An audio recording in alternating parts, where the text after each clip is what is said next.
And in fact, it's very nice to see a packed house. Monica was very worried, given all the headwinds that are happening above us, whether we'll have a packed house. So nice to see that. As I was going through the morning session, I had just one thought, because I come from the other side of the marketing ecosystem.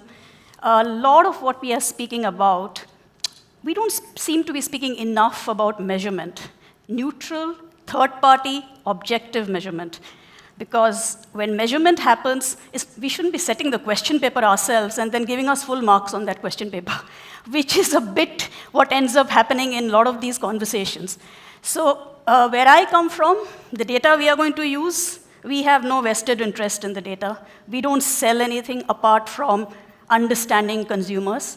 And when I was toying with what I should speak about, I decided to steer clear of some of these hot topics, current hot topics, influencer economy, creator economy, ROAS, media landscape and how it's changing. Kantar has released a lot of material around it. In fact, we have just released our influencer playbook, in case you want to check it out. I decided on a topic which we don't talk enough about, a topic that, in a way, towards the later part of 24, all of us got caught unaware, which is growth. Why did growth slow down? Why did urban India suddenly hit a break? Why did rural India continue to grow, by the way? And what is going on? Why is premium growing despite this slowdown in growth? And that's the affordability conundrum. So this is just data points. The fact is that post-COVID, premium has consistently grown across all sectors: FMCG, non-FMCG, experiences, and automotive. Automotive, where the entry price itself has gone up. So where SUVs are today about, 50% of the market. So what that has done is that has raised the entry price into cars. If you look at motorcycles, the entry point has gone up from 100cc to 125cc. So at a time when incomes are not growing at the same pace, premiumization still continues. Maybe it has gone down a bit this quarter, but broadly speaking, it has continued. Though, as I said, income has not kept in pace. This data comes from our Target Group Index, or TGI. It is claimed income data, and I hope very soon we will have income data collected by the government, but as of now, this is the only data source that's available. We have adjusted it for inflation, and what this tells you, in 2024, every socioeconomic strata felt that there is a decline in their income. Despite that, premium continued to remain insulated. And that's because aspiration is hardwired in us. There are currently a lot of headwinds as well, and I know there's a lot of conversation about how much are we likely to grow this year. Of course, there are things we cannot anticipate, but broadly speaking, India is on a trajectory that is unlikely to get destabilized. Because as a nation, we are an aspirational nation. Because as a nation, we believe that there is opportunity at every corner. And because as a nation, we are in that zone where I would say there's a positive national pride. And all that's coming home through digitization, because this aspiration, which earlier was restricted to the metros, is now, you can just, at a click of a button, scale up aspiration. You can create aspiration in the smallest of villages, because that is what internet is facilitating. I would say more than personalization, more than targeting, what digital is facilitating is creation of aspiration at scale. And that's what all the influencers are also doing. And e-commerce and quick commerce actually fulfills it. And so this entire aspirational economy that we have is because we want to buy premium. These are attitudinal measures. India has been indexed with global. And so if you see, I always look for more luxury even in everyday products. Now, I may or may not be willing to pay for it, but I want to feel I'm buying the best. The same thing, I buy famous brands because you can rely on quality. And if we all go back to the COVID days, the post-COVID days, let's put it that way, the big brands actually continued to do well. What happened is we went back into our comfort zone. We went back into the brands that we were familiar with. And And that is very important because when we stop spending on brand building, what happened during those days when those brands were resilient, when those brands could continue to grow, may not happen in future. And that's something it's very important for all the big and the legacy brands to keep in mind because there is a lot of fragmentation. There is a lot of data that's coming our way. There is a lot of consumer choice that is going in every direction. But there is also a very big chunk of that preference that lies with brands that we trust, we believe, and we aspire for.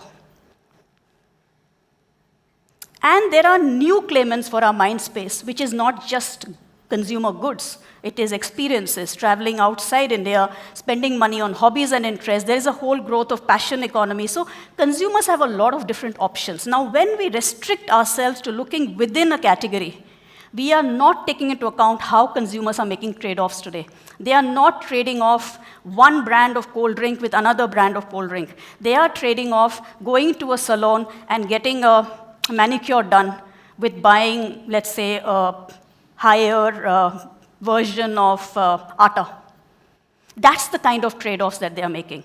And so it's important for us to understand trade-offs are not limited within a category anymore.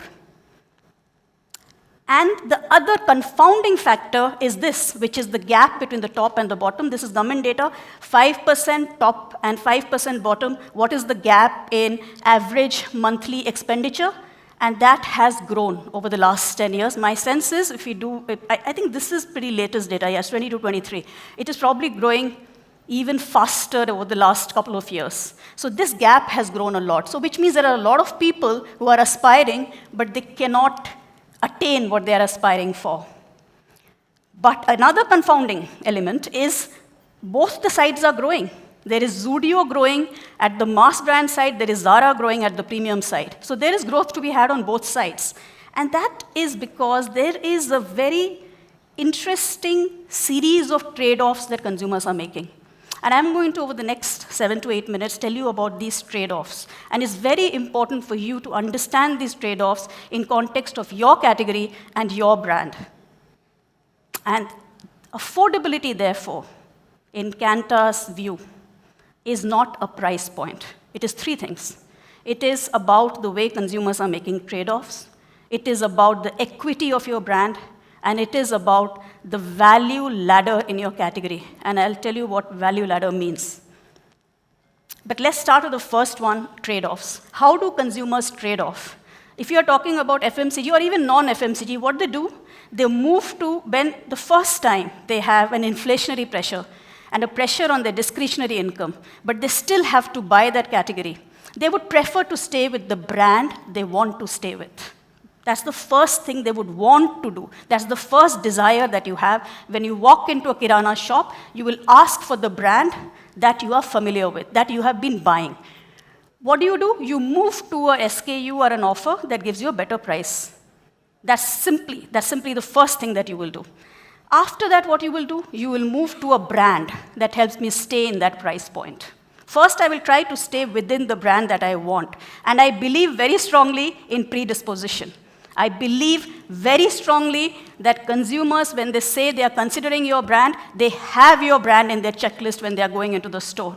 I very strongly believe, especially for high involvement categories, people don't change their mind just because an ad hits them at that moment when they are going to make a purchase of a motorcycle. Come on, it doesn't happen. So predisposition is a very important thing to build. And predisposition at least ensures if you have the right SKUs and the right offer, the consumer stays with you. But they may move to another brand if you have just gone above the limit of what they can spend. And finally, and this is important, they may move to categories that are more aspirational.